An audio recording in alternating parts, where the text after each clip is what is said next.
Assalamualaikum warahmatullahi wabarakatuh. Bayangkan seorang panglima besar yang pernah menjatuhkan Bizantium di Mesir, membangun kota Fustat, lalu di usia senja duduk di ranjang kematian dengan air mata. Itulah Amr bin Al-As. Dari kejayaan penaklukan masuk ke pusaran fitnah politik hingga akhirnya menghadap Allah dalam usia lebih dari 90 tahun. Semoga Allah merahmati kita semua, meneguhkan hati kita dengan iman yang lurus, dan mengakhiri hidup kita dalam husnul khotimah, sebagaimana para sahabat Nabi. Simak kisah ini sampai akhir, karena disinilah kita akan menyaksikan penutup perjalanan Amr bin Al-As. Tahun-tahun terakhirnya di Mesir, keterlibatannya dalam peristiwa besar umat, dan akhirnya wafatnya sang penakluk dalam keadaan penuh renungan. Bismillah, mari kita mulai ceritanya.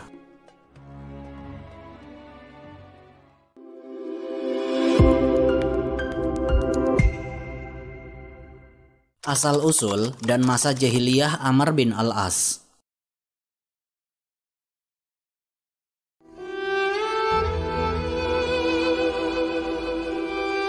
Nama besar Amr bin Al-As radhiyallahu anhu bukanlah nama asing dalam sejarah Islam. Namun untuk memahami kiprahnya, kita harus menelusuri asal-usulnya sejak masa jahiliyah, jauh sebelum beliau memeluk Islam. Sejak awal kehidupannya membawa kita ke kota Mekah, pusat perdagangan sekaligus pusat kekuatan Quraisy. Amr memiliki nasab yang tersambung ke Quraisy As-Sahmi. Nama lengkapnya adalah Abu Abdillah Amr bin Al-As bin Wa'il bin Hashim bin Sa'id bin Saham bin Amr bin Hasis bin Ka'ab bin Lu'ay. Nasab ini menunjukkan kedudukannya dalam struktur sosial Quraisy. Beliau bukan orang sembarangan, melainkan dari salah satu cabang keluarga besar yang dihormati. Ibunya adalah seorang wanita bernama Salma bintu Harmalah, yang lebih dikenal dengan julukan An-Nabighah. Kisah ibunya tidak biasa. Ia berasal dari Bani Jilan bin An-Nazah bin Asad bin Rabi'ah bin Nazar. Namun, akibat peperangan antar kabilah di masa jahiliyah, ia tertawan. Salma menjadi tawanan perang, lalu dijual di pasar Ukas. Di sana, ia dibeli oleh Fakhoh bin Al-Mughirah. Kemudian berpindah tangan kepada Abdullah bin Jad'an, hingga akhirnya dimiliki oleh Al-As bin Wa'il, ayah Amr.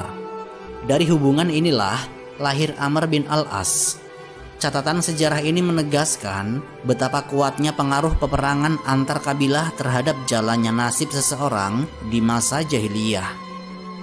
Amr tidak tumbuh sendiri. Dari pihak ibunya, ia memiliki beberapa saudara seibu, di antaranya Amr bin Utsasah al-Adawi, yang kelak termasuk dalam rombongan hijrah ke Habasyah. Juga Uqbah bin Nafi bin Abdi Qais, serta seorang saudari bernama Zainab bintu Afif bin Abil As. Jadi sejak awal, lingkaran keluarga Amr sudah terhubung dengan orang-orang yang kelak ikut dalam perjalanan sejarah Islam. Meski pada fase itu, beliau masih berada dalam kegelapan jahiliyah. Ketika dewasa, Amr menikah dengan Ritoh bintu Munabbih bin Al-Hajjat As-Sahmi, dari keluarga Quraisy juga. Dari pernikahan ini lahir putranya yang terkenal, Abdullah bin Amr bin Al-As, seorang sahabat utama Rasulullah Shallallahu Alaihi Wasallam. Menariknya, Abdullah masuk dalam Islam dahulu daripada ayahnya, dan jarak usia antara keduanya hanya sekitar 12 tahun. Amr juga menikahi Ummu Kulsum bintu Uqbah bin Abi Mu'id al-Umayyah, saudari seibu dari Utsman bin Affan radhiyallahu anhu. Ummu Kulsum adalah salah satu wanita yang beriman di Mekah dan berhijrah ke Madinah dengan berjalan kaki. Namun, pernikahannya dengan Amr tidak berlangsung lama, sebab beliau wafat setelah sekitar sebulan menikah. Amr bin Al-As dilahirkan di Mekah dan kelak menjadi salah satu pemimpin kabilah Quraisy. Sebelum masuk Islam, beliau dikenal sebagai pedagang ulung. Beliau bukan sekedar berdagang di pasar-pasar sekitar Hijaz, tetapi menempuh perjalanan jauh hingga ke benua Afrika. Perjalanannya membawanya ke negeri Habasyah, yang pada masa itu dipimpin oleh seorang raja yang dikenal adil, yaitu An-Najasyi. Hubungan Amr dengan An-Najasyi terjalin erat. Beliau sering membawa hadiah-hadiah untuk mempercepat hubungan itu. Sebuah langkah diplomatis yang menunjukkan kecerdasannya dalam membaca situasi politik luar negeri. Karena kedekatannya dengan An-Najasyi, Quraisy sering mengandalkan Amr dalam urusan diplomasi. Sejarawan menegaskan bahwa beliau bukan hanya pedagang, tetapi juga seorang negosiator tangguh, pintar mengambil hati lawan bicara. Kemampuan ini menjadikannya salah satu tokoh yang diperhitungkan di kalangan Quraisy. Sebagai saksi dari zamannya, banyak riwayat yang menyinggung tentang posisi Amr di masa jahiliyah. Beliau dipandang sebagai orang yang cerdik, berani, dan memiliki pandangan jauh ke depan. Beliau tahu bagaimana menjaga hubungan, tahu kapan harus keras dan kapan harus mengalah demi keuntungan. Maka tidak heran bila Quraisy memilihnya untuk mengemban misi penting seperti berurusan dengan An-Najasyi ketika kaum muslimin berhijrah ke Habasyah. Itu semua bermula dari reputasi yang beliau bangun sejak masa mudanya. Seorang pedagang sukses, pemimpin kabilah yang disegani, dan diplomat ulung di tengah kerasnya dunia jahiliyah. Misi Quraisy ke Habasyah dan perjumpaan dengan Islam. Gelombang hijrah ke Habasyah mengguncang Quraisy. Bagi mereka, keberangkatan kaum muslimin ke negeri Kristen di bawah perlindungan raja yang terkenal adil, An-Najasyi, adalah ancaman serius. Kaum muslimin menemukan tempat aman. Sementara Quraisy khawatir pengaruh Rasulullah akan semakin meluas keluar Hijaz. Dari sinilah muncul ide untuk mengirim utusan resmi yang bisa membujuk sang raja agar mau menyerahkan para pengikut Nabi kembali ke Mekah. Sosok yang dipilih tidak sembarangan. Quraisy menunjuk Amr bin Al-As, seorang tokoh muda yang dikenal lihai berdiplomasi. Pengalaman perdagangannya di Afrika, hubungan dekatnya dengan An-Najasyi, dan kepiawaiannya berbicara membuatnya jadi pilihan utama. Bersama Amr, Quraisy juga menunjuk seorang lagi, yaitu Abdullah bin Abi Rabi'ah bin Al-Mughirah, seorang bangsawan Quraisy dari Bani Maksum. Keduanya berangkat dengan misi yang jelas, yaitu membawa hadiah-hadiah berharga untuk merayu An-Najasyi dan para uskupnya, lalu meminta agar kaum muslimin diusir kembali ke Mekah. Perjalanan ke Habasyah bukan perjalanan biasa. Mereka menempuh jalur perdagangan yang sudah dikenal, menyusuri Laut Merah menuju negeri yang kaya dan makmur. Amr membawa serta barang-barang istimewa, kulit, kain, serta hadiah lain yang biasa disukai oleh pejabat Habasyah. Semua disiapkan untuk membangun simpati. Quraisy tahu, uang dan hadiah bisa menjadi jalan pintas untuk mencapai tujuan. Sesampainya di Habasyah, Amr langsung menghadap para uskup sebelum bertemu An-Najasyi. Strateginya jelas, melunakkan hati para pemuka agama terlebih dahulu. Kepada mereka beliau membagikan hadiah dan berkata dengan nada diplomatis, "Beberapa orang dari kaum kami telah lari ke negeri raja kalian. Mereka telah meninggalkan agama kami, namun tidak pula mengikuti agama kalian. Mereka membawa agama baru yang tidak kami kenal, dan kami ingin kalian membantu mengembalikan mereka ke Mekah." Para uskup yang sudah menerima hadiah tentu merasa terikat. Mereka setuju mengantarkan Amr dan Abdullah menghadap Raja Najasyi. Di hadapan Raja Habasyah, Amr mengulangi argumen yang sudah beliau susun. Kaum muslimin adalah orang-orang pembuat onar, keluar dari tradisi nenek moyang, dan hanya akan menimbulkan masalah jika diberi perlindungan. Beliau menegaskan Quraisy yang merupakan pemimpin tanah suci Ka'bah berhak untuk mengatur rakyatnya sendiri. Namun, An-Najasyi bukan raja sembarangan. Sejarawan mencatat bahwa beliau dikenal sebagai pemimpin bijaksana yang tidak gegabah mengambil keputusan. Beliau tidak menerima begitu saja tuduhan Amr. Sebaliknya, Beliau ingin mendengar langsung dari pihak yang dituduh. Maka dipanggillah perwakilan kaum muslimin yang berhijrah. Di antaranya adalah Ja'far bin Abi Thalib, sepupu Rasulullah Shallallahu Alaihi Wasallam sekaligus juru bicara rombongan. Ketika berdiri di hadapan An-Najasyi, Ja'far menyampaikan kondisi mereka. Beliau menjelaskan bagaimana mereka hidup dalam kegelapan jahiliyah, menyembah berhala, memakan bangkai, berbuat maksiat, dan menindas yang lemah. Lalu datanglah Rasulullah Shallallahu Alaihi Wasallam membawa agama tauhid, menyeru mereka meninggalkan kebatilan. Karena dakwah itu, mereka ditindas Quraisy, dipukul, dan dizalimi, hingga mereka memilih mencari perlindungan di negeri An-Najasyi. An-Najasyi terdiam lalu meminta agar mereka membacakan sebagian dari kitab yang dibawa Rasulullah Shallallahu Alaihi Wasallam. Ja'far memilih membaca ayat-ayat dari surat Maryam yang menceritakan kelahiran Nabi Isa alaihi salam. Begitu ayat-ayat itu dibacakan, ruangan itu berubah hening. Para uskup yang mendengarnya menangis hingga janggut mereka basah oleh air mata. An-Najasyi pun tersentuh. Beliau berkata kepada Amr dan Abdullah, "Demi Allah, kalimat ini dan apa yang dibawa Isa keluar dari sumber yang sama." Upaya Amr gagal. Alih-alih menyerahkan kaum muslimin, An-Najasyi malah menolak permintaan Quraisy. Beliau memberikan perlindungan penuh kepada para pengikut Nabi.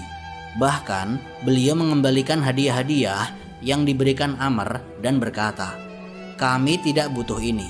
Allah telah memberi kami rizki dan aku tidak akan menyerahkan mereka kepada kalian." Riwayat Ibnu Ishaq menyebutkan Amr tidak puas dengan kegagalan itu, lalu mencoba menyusun rencana lain. Beliau datang lagi kepada Najasyi keesokan harinya dan berkata, "Wahai raja, mereka mengatakan sesuatu yang besar tentang Isa putra Maryam.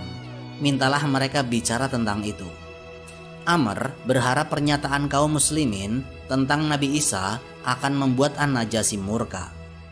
Namun ketika ditanya, Ja'far menjawab dengan tegas, "Kami mengatakan tentang Isa apa yang diajarkan Nabi kami. Ia adalah hamba Allah, Rasulnya, rohnya, dan kalimatnya yang disampaikan kepada Maryam."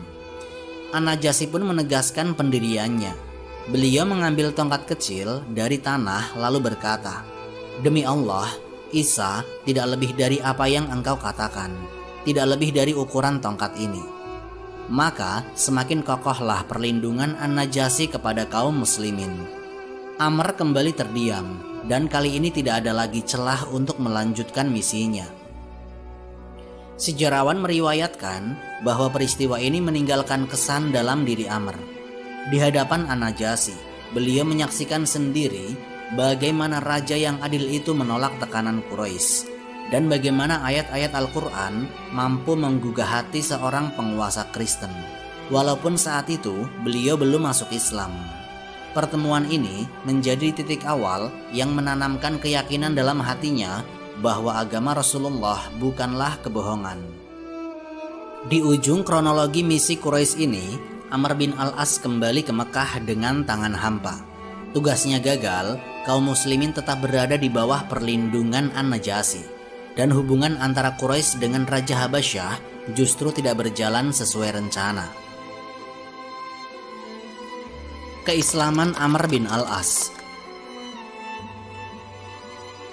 Perjalanan hidup Amr bin Al-As mencapai titik balik paling menentukan justru setelah bertahun-tahun beliau berdiri di barisan penentang Islam. Laki-laki yang dulu menjadi diplomat ulung Quraisy, pengatur siasat melawan dakwah Rasulullah, pada akhirnya justru masuk ke dalam barisan kaum muslimin. Tapi proses itu tidak sederhana. Ada jejak panjang pertemuan, perhitungan politik, hingga perenungan pribadi yang mengantarkannya menuju syahadat. Riwayat menyebutkan bahwa titik awal perubahan itu muncul setelah perjanjian Hudaybiyah tahun 6 Hijriah. Amr bin Al-As sebelumnya ikut aktif dalam berbagai misi Quraisy, menyadari bahwa perjanjian itu mengangkat posisi kaum muslimin ke tingkat baru. Quraisy yang selama ini menekan habis-habisan kini terpaksa duduk sejajar di meja perundingan. Kedudukan Islam tidak lagi bisa dipandang sebelah mata. Amr yang cermat membaca kekuatan politik menilai arah perubahan ini tidak bisa dianggap sepele. Namun, bukan berarti beliau langsung menerima Islam. Justru, beliau mencoba mencari jalan untuk mempertahankan posisi Quraisy. Salah satu langkahnya adalah berangkat ke negeri Habasyah lagi setelah perjanjian itu. Riwayat dalam Musnad Ahmad menyebutkan, Amr pergi menemui Raja Najasyi. Kali ini dengan niat menguatkan hubungan Quraisy dengan penguasa Kristen itu. Tapi di sana, beliau justru berhadapan dengan sesuatu yang tidak beliau sangka. Najasyi telah masuk Islam secara sembunyi-sembunyi. Bahkan beliau menaruh penghormatan tinggi kepada Rasulullah SAW. Ketika Amr menyarankan agar Najasyi menyerahkan para sahabat yang berhijrah, Najasyi menolak keras dan menegaskan bahwa beliau mengikuti ajaran yang sama dengan mereka. Amr terkejut. Beliau yang dulu membawa misi resmi Quraisy untuk melawan kaum muslimin, kini menyaksikan langsung bahwa raja kuat di Habasyah berdiri di pihak mereka. Dalam salah satu riwayat, Najasyi bahkan menawarkan kepada Amr agar beliau pun mengikuti jejaknya masuk Islam. Amr saat itu menolak, tetapi percakapan itu terus menghantui pikirannya. Sekembalinya dari Habasyah, situasi di Jazirah semakin jelas. Kaum muslimin terus bertambah kuat. Mereka menang dalam sejumlah ekspedisi. Dan berita kemenangan Islam di Khaybar semakin mempertebal keyakinan Amr bahwa kekuatan ini akan menentukan masa depan. Riwayat sahih dari Ibnu Ishaq dan Al-Hakim menyebutkan, menjelang Fatu Mekah, Amr mengambil keputusan yang berbeda. Beliau menyadari bahwa Quraisy tidak mungkin menahan arus ini. Maka beliau berniat berhijrah dan masuk Islam. Bersama dua tokoh penting lainnya, Khalid bin Walid dan Utsman bin Talhah, beliau bergerak menuju Madinah. Ketiganya adalah figur berpengaruh di kalangan Quraisy, dan kepergian mereka tentu menjadi pukulan moral besar bagi kaum musyrikin. Ketika rombongan ini sampai di Madinah, Rasulullah SAW menyambut mereka. Khalid bin Walid lebih dulu menyatakan syahadat. Setelah itu tibalah giliran Amr. Dalam riwayat sahih disebutkan bahwa ketika Amr mengulurkan tangannya untuk berbaiat, beliau menariknya kembali. Nabi bertanya, "Ada apa denganmu, wahai Amr?" Amr menjawab, "Aku ingin mengajukan syarat." Nabi bertanya, "Apa syaratmu?" Amr berkata, "Agar aku diampuni dosaku yang telah lalu." Rasulullah SAW menjawab dengan kalimat yang menggetarkan, "Amr, tidakkah engkau tahu bahwa Islam menghapus apa yang sebelumnya? Hijrah menghapus dosa yang lalu, dan haji menghapus dosa yang lalu." Mendengar sabda itu, Amr pun menenangkan dirinya. Beliau mengucapkan syahadat dengan penuh keyakinan, dan sejak saat itu beliau resmi masuk Islam. Peristiwa ini diriwayatkan oleh Imam Muslim dalam Sahihnya. Dalam riwayat tersebut, Amr bin Al-As berkata, "Tatkala Allah menanamkan Islam di dalam hatiku, aku mendatangi Rasulullah dan berkata, 'Ulurkan tanganmu agar aku berbaiat.' Maka beliau pun mengulurkan tangannya. Aku menarik tanganku kembali. Beliau bertanya, 'Apa ini wahai Amr?' Aku berkata, 'Aku ingin mengajukan syarat.' Beliau bertanya, 'Apa syaratmu?' Aku menjawab, 'Agar aku diampuni.' Rasulullah SAW bersabda, 'Tidakkah engkau tahu bahwa Islam menghancurkan apa yang sebelumnya, hijrah menghancurkan apa yang sebelumnya, dan haji menghancurkan apa yang sebelumnya?' Hadis riwayat Muslim. Sejak hari itu, Amr bin Al-As tidak lagi berdiri di barisan musyrikin Quraisy. Beliau kini bagian dari kaum muslimin, membawa keahlian diplomasi, kecerdikan, dan ketajaman politiknya untuk Islam. Keislamannya datang bukan karena emosi sesaat, tetapi melalui perjalanan panjang. Dari perlawanan, misi ke Habasyah, pertemuan dengan Najasyi, hingga akhirnya tunduk kepada risalah Rasulullah SAW. Peran Amr bin al-As di masa Abu Bakar Asy-Syiddiq. Kekhalifahan Abu Bakar Asy-Syiddiq radhiyallahu anhu hanya berlangsung 2 tahun lebih, tetapi periode itu menentukan arah sejarah Islam. Masa-masa penuh gejolak dengan gelombang ridho atau kemurtatan, klaim kenabian palsu, hingga konfrontasi militer melawan kekuatan besar Bizantium dan Persia. Di tengah semua peristiwa itu, nama Amr bin al-As kembali muncul sebagai salah satu tokoh penting yang diberi kepercayaan. Setelah masuk Islam pada tahun ke-8 Hijriah, Amr memang belum banyak tampil di medan besar selama Nabi masih hidup. Tapi di masa Abu Bakar Asy-Syiddiq, beliau segera terlihat. Sifatnya yang cerdas, berani mengambil keputusan, dan fasih dalam berdiplomasi membuat khalifah pertama ini menempatkannya di jajaran komando pasukan. Peristiwa pertama yang menandai kiprah Amr di masa Abu Bakar adalah pengiriman pasukan menghadapi Bizantium di Syam. Abu Bakar Asy-Syiddiq radhiyallahu anhu mempersiapkan 4 panglima dengan wilayah tugas berbeda. Amr bin al-As ditunjuk sebagai pemimpin pasukan menuju wilayah Palestina, sebuah kawasan strategis yang waktu itu masih berada di bawah kekuasaan Bizantium. Ibnu Katsir dalam Al-Bidayah wan Nihayah mencatat, Abu Bakar Asy-Syiddiq memanggil Amr dan menunjuknya secara langsung. Beliau diperintahkan membawa pasukan menuju Ajnadain, lalu masuk ke Palestina. Jumlah pasukan yang dipimpin oleh Amr sekitar 3 hingga 7.000 orang. Riwayat berbeda menyebutkan angka yang beragam. Meski tidak sebesar kekuatan Bizantium, mereka dilengkapi semangat jihad dan dipimpin langsung oleh seorang panglima yang dikenal cerdik dalam strategi. Keberangkatan Amr bin al-As ini menandai awal keterlibatannya dalam penaklukan Syam. Beliau tidak hanya menjadi panglima militer, tetapi juga mengatur diplomasi dengan suku-suku Arab yang berada di wilayah perbatasan. Sebagian suku itu sebelumnya cenderung mendukung Bizantium karena faktor politik dan agama. Tetapi Amr mampu menjalin kesepakatan, bahkan menarik dukungan mereka ke pihak muslimin.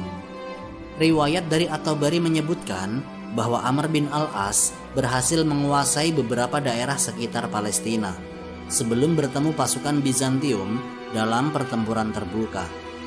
Kecerdasannya terlihat ketika beliau tidak terburu-buru melancarkan serangan, melainkan menunggu instruksi tambahan dari Abu Bakar Asy-Syiddiq dan berkoordinasi dengan panglima muslim yang lain seperti Yazid bin Abi Sufyan dan Syurahbil bin Hasanah.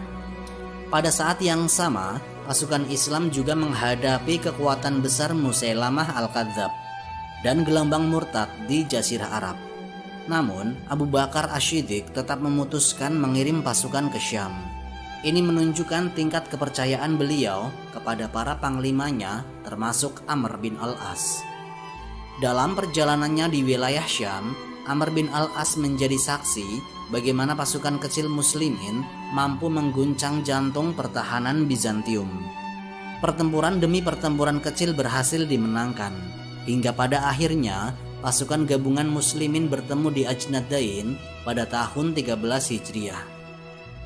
Di sanalah Amr ikut ambil bagian bersama panglima lain memukul mundur pasukan besar Bizantium. Riwayat dari Al-Waqidi dan Ibnu Ishaq menyinggung bahwa Amr bin al-As berperan penting dalam mengatur barisan dan strategi menghadapi pasukan musuh yang jauh lebih besar. Beliau menekankan pentingnya disiplin barisan dan memanfaatkan celah kelemahan lawan.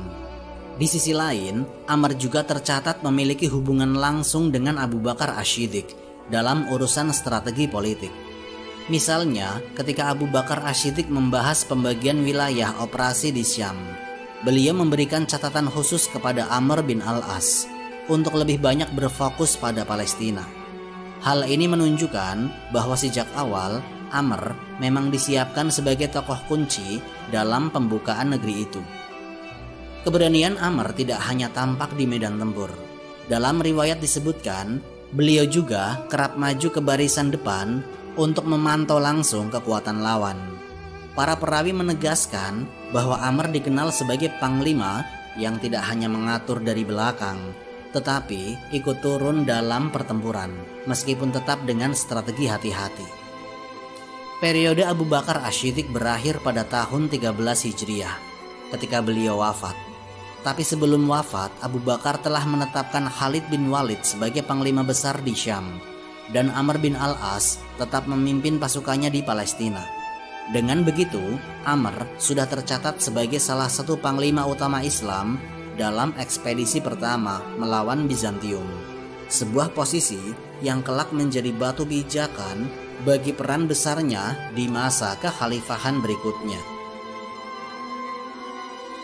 Penaklukan Mesir dan pendirian kota Fustat. Mesir adalah negeri dengan sejarah panjang, tanah subur di tepi Sungai Nil, sekaligus benteng kuat Bizantium di Afrika. Memasukinya bukan perkara kecil, tapi di tangan Amr bin Al-As, wilayah itu akhirnya berada di bawah panji Islam. Dan dari sana lahirlah salah satu kota besar yang kelak menjadi pusat peradaban, yaitu Fustat. Awal mula ekspedisi Mesir terjadi di masa kekhalifahan Umar bin Khattab radhiyallahu anhu. Amr bin Al-As adalah tokoh yang mengajukan ide tersebut. Beliau mengenal Mesir lebih dekat dibanding panglima muslim lain. Sebab sebelum masuk Islam, beliau pernah berhubungan dengan negeri itu dalam misi dagang dan diplomasi Quraisy. Beliau tahu betul bahwa Mesir adalah lumbung pangan Bizantium, dan jika berhasil ditaklukkan, kedudukan mereka di Syam akan melemah drastis. Riwayat At-Tabari menyebutkan bahwa Amr sempat meminta izin kepada Umar bin Khattab untuk bergerak menuju Mesir setelah pasukan muslim menguasai Syam dan Palestina. Sayyidina Umar pada awalnya ragu, mengingat jarak yang jauh dan kekuatan Bizantium yang masih besar. Namun, Amr dengan kecerdasannya terus mengajukan alasan strategis, hingga akhirnya Sayyidina Umar memberi izin bersyarat. Jika Amr sudah melewati perbatasan, ia boleh melanjutkan, tapi jika belum, ia harus kembali. Amr segera berangkat dengan pasukan sekitar 4.000 orang. Dalam perjalanan, beliau menerima surat dari Sayyidina Umar yang menegaskan izin bersyarat itu. Riwayat Al-Balazuri menuturkan, ketika surat itu tiba, Amr bin Al-As sudah berada di perbatasan Mesir, tepat di daerah yang disebut Rafah. Maka beliau memilih melanjutkan langkah dengan keyakinan bahwa pintu Mesir telah terbuka. Pasukan muslimin bergerak menuju kota-kota penting. Pertempuran pertama berlangsung di Pelusium, pintu masuk timur Mesir.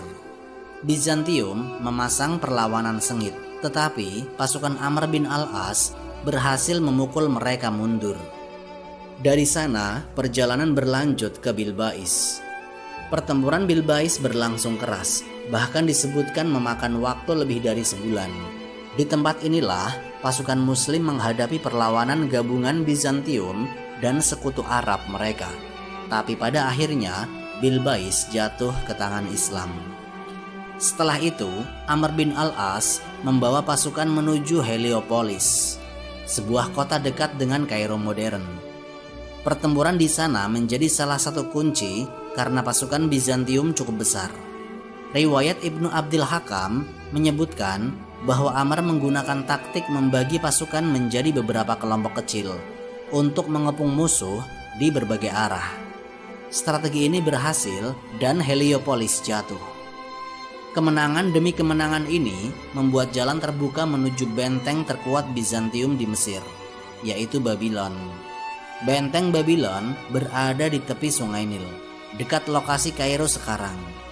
Ia dijaga pasukan besar Bizantium dengan persenjataan lengkap.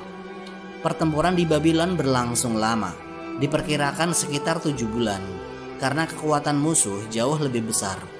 Amr tidak menyerang secara frontal, melainkan memutus jalur suplai dan terus melakukan serangan kecil yang melemahkan pertahanan.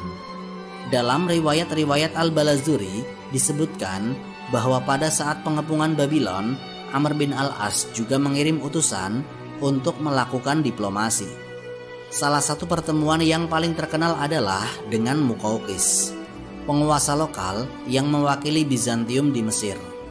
Muqawqis menerima utusan Muslim dengan baik, meski akhirnya tetap tidak sepakat dengan urusan agama.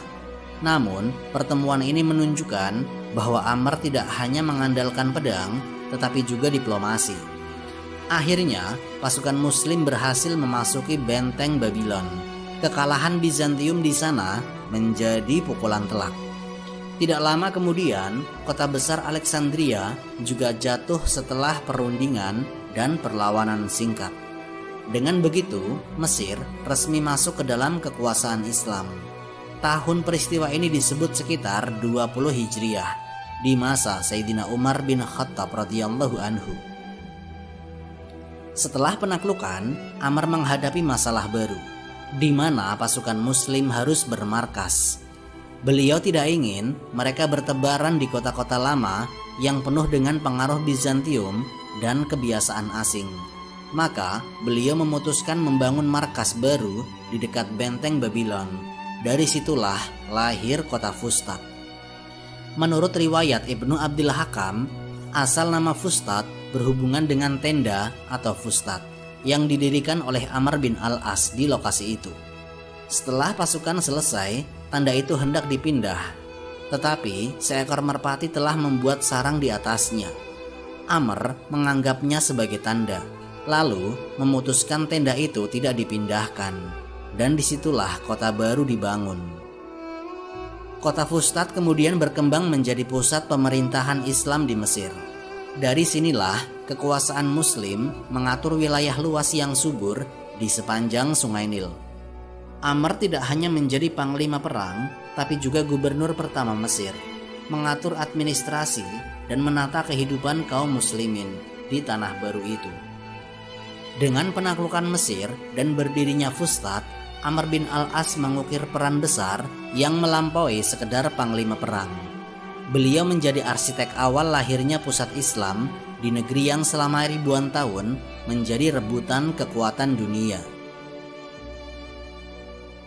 Tahun-tahun terakhir Amr bin Al-As dan wafatnya. Di balik kegemilangan Amr bin Al-As sebagai panglima dan penakluk Mesir, ada bab akhir yang dalam hidupnya yang serat ketegangan politik, ujian kepemimpinan, dan akhirnya kematian yang mengingatkan betapa panjang perjalanan seorang manusia dari masa jahiliyah hingga berakhir di bawah rahmat Allah. Setelah penaklukan Mesir dan pembangunan kota Fustat, Amr memimpin wilayah itu selama masa kekhalifahan Umar bin Khattab radhiyallahu anhu. Namun, ketika kekuasaan pindah ke tangan Sayyidina Utsman, terjadi pergantian. Amr dicopot dari jabatannya sebagai gubernur Mesir dan digantikan oleh Abdullah bin Sa'ad bin Abi Sarrah. Penggantian ini menimbulkan kekecewaan meski beliau tidak memutuskan hubungannya dengan pusat pemerintahan Madinah. Mesir adalah wilayah besar dan kaya. Setiap pergantian gubernur di sana memiliki dampak yang luas. Ketika fitnah besar pecah di akhir masa Sayyidina Utsman, Mesir menjadi salah satu pusat gelombang ketidakpuasan.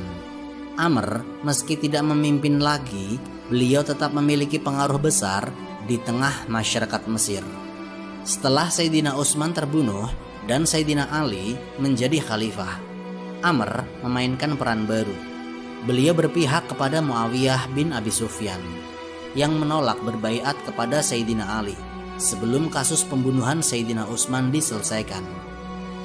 Keterlibatan Amr dalam barisan Muawiyah membawanya pada peristiwa besar, yaitu Perang Siffin. Dalam Perang Siffin, Amr menjadi salah satu penasehat utama Muawiyah. Riwayat menyebutkan bahwa dialah yang mengusulkan pengangkatan mushaf di ujung tombak pasukan Syam, yang kemudian menjadi titik balik peperangan. Langkah itu membuat pertempuran berhenti dan berakhir dengan tahkim, arbitrase antara kubu Sayyidina Ali dan Sayyidina Muawiyah. Setelah tahkim, pengaruh Amr semakin menguat di sisi Muawiyah. Sebagai imbalan dan dukungannya, beliau diangkat kembali menjadi gubernur Mesir. Dengan itu, Amr kembali menguasai wilayah yang pernah beliau taklukan 2 dekade sebelumnya. Riwayat Ibnu Sa'ad dan Al-Baladzuri menyebutkan Di masa keduanya memimpin Mesir, Amr memegang kekuasaan dengan tangan kuat. Beliau tahu betul Mesir adalah kunci stabilitas. Di bawah kepemimpinannya, Mesir kembali aman dan pendapatan negara teratur. Meski begitu, posisinya tetap berada dalam bayang-bayang konflik besar antara Sayyidina Ali dan Muawiyah yang mengguncang dunia Islam. Amr memimpin Mesir hingga usia tuanya. Beliau dikenal masih memegang kendali urusan pemerintahan, meskipun fisiknya mulai melemah. Usianya sudah melewati 90 tahun, angka yang sangat panjang untuk ukuran zamannya. Menjelang wafatnya, riwayat-riwayat menggambarkan Amr sebagai sosok yang banyak merenung. Dalam Sahih Muslim, Abdullah bin Amr meriwayatkan ucapan ayahnya di ranjang kematian. Amr menggambarkan hidupnya dalam 3 fase, yaitu masa jahiliyah ketika beliau sangat memusuhi Islam, lalu masa setelah masuk Islam ketika beliau menjadi bagian kaum muslimin, dan masa setelah itu ketika beliau terlibat dalam perkara-perkara besar umat.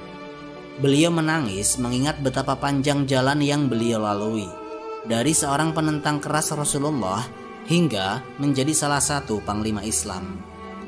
Pada tahun 43 Hijriah, Amr bin Al-As wafat di Mesir.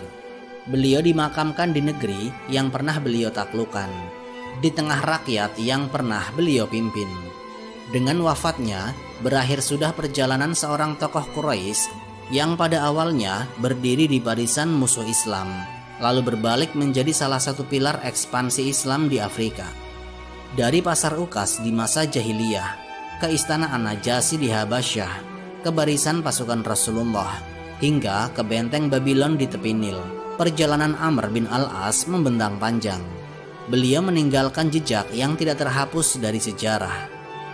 Penakluk Mesir, pendiri Fustat, sekaligus saksi hidup pergolakan besar di masa sahabat Nabi. Wallahu a'lam bishawab. Semoga kisah ini memberikan manfaat dan menjadi pengingat bagi kita semua untuk terus memperbaiki diri serta meningkatkan ketaatan kepada Allah Subhanahu wa Ta'ala. Lebih dan kurangnya mohon dimaafkan. Yang benar datangnya dari Allah Subhanahu wa Ta'ala. Khilaf atau keliru itu datangnya dari saya pribadi sebagai manusia biasa. Sampai jumpa di kisah-kisah inspiratif berikutnya. Akhirul kalam, wassalamualaikum warahmatullahi wabarakatuh.